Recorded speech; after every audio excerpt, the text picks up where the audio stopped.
Aise, miongoni mwa timu ambazo zinafanya vizuri katika mtanange wa SportPesa Premier League nchini Kenya ni timu ambayo inafahamika kama Shabana FC. Shabana FC ni timu ambayo inakuja kwa kasi sana kwenye mtanange wa SportPesa League.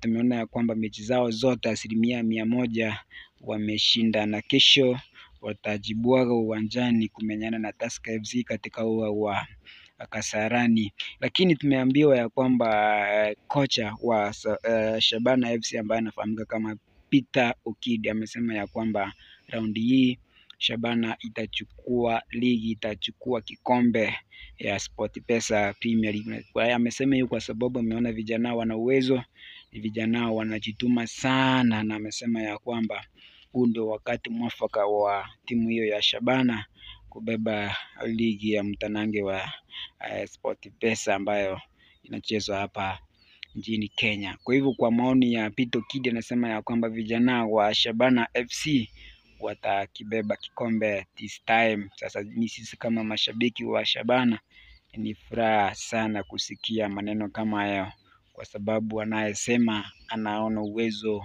wa wanaocheza. Langu jina ni Maskini Msomi na hii ni Maskini Msomi TV. Hakikisha kwamba una subscribe kwenye hii channel ndio tuweze kwenda pamoja, na kutakia kila la heri.